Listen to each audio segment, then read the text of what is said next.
One of the worst and most feared complications of total knee replacement surgery is developing a deep tissue infection. It requires weeks of antibiotics. Your new knee may actually need to be removed. And honestly, you just have to totally start over. To make matters even worse, people often report chronic pain, long-term pain, after such a complication. That's why I was so concerned about a new study published in the very prestigious Journal of Arthroplasty last month that showed young people, people under 60, have a higher rate of infection than older folks after TKR, total knee replacement.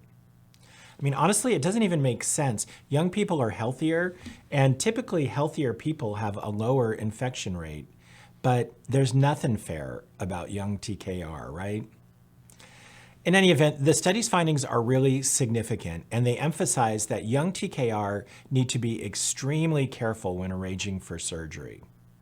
You only get one chance to get it done right the first time. So if you're under 60 and you need total knee replacement, watch this video to the end. I'm going to give you 3 critical tips you can use to reduce your risk of infection from a total knee replacement surgery.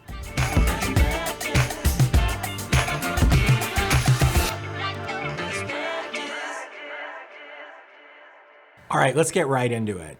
There are 3 steps people under 60 who require TKR can take to really significantly reduce their risk of infection. First, have surgery in an ambulatory surgery center. Look, even when we're not talking about surgery, where do you go if you have an infection like pneumonia or a critical sinus infection? You go to the hospital, right? That's why it's not surprising that hospitals have a higher rate of infection for surgery typically than do ambulatory surgery centers. In addition, young total knee replacements are unlikely to need any of the advanced heart or cancer services that are offered by hospitals in the first place. You don't need the things that hospitals are good at. The trend is for total knee replacement to be done in ambulatory surgery centers, not hospitals anyway. So for total knees, having knee replacement surgery in an ambulatory setting is a safe and sensible alternative. Second, pick a minimally invasive surgeon. Infection rates tend to be higher when there's more tissue damage. Minimally invasive surgery, by definition, minimizes tissue damage. Therefore, minimally invasive surgery reduces your risk of infection, often very substantially so. Sadly, only a small fraction of total knee replacement surgeons are actually experienced and typically use a minimally invasive quadriceps sparing approach. Make sure you find one who does. How do you do that? Look for the phrase quadriceps sparing approach on a surgeon's bio or on their website, or if you're not sure, contact us. We'll help find you the right surgeon who uses the right approach. Number 3, and this is just basic common sense, eat and be healthy at the time of surgery.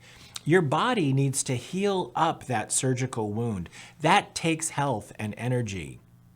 You also need to integrate your new knee from a bone point of view after the surgery.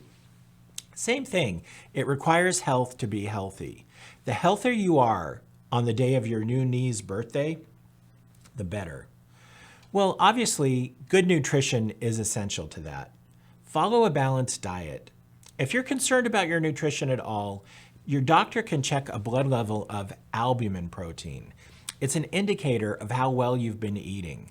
Make sure you pump up that number to at least normal before even considering going under the knife. Light stretching exercise or pre-surgical physical therapy also reduce your stress and really help prepare your body for surgery. Finally, make sleep a priority. You want to be well-fed and well rested on the day of your joint replacement surgery. Look, I said it before, but you only get one chance to have it done right the first time. The younger you are, the longer you're likely to need to live with your new knee. Choose your surgeon carefully and take good care of yourself in preparation for this life-changing event.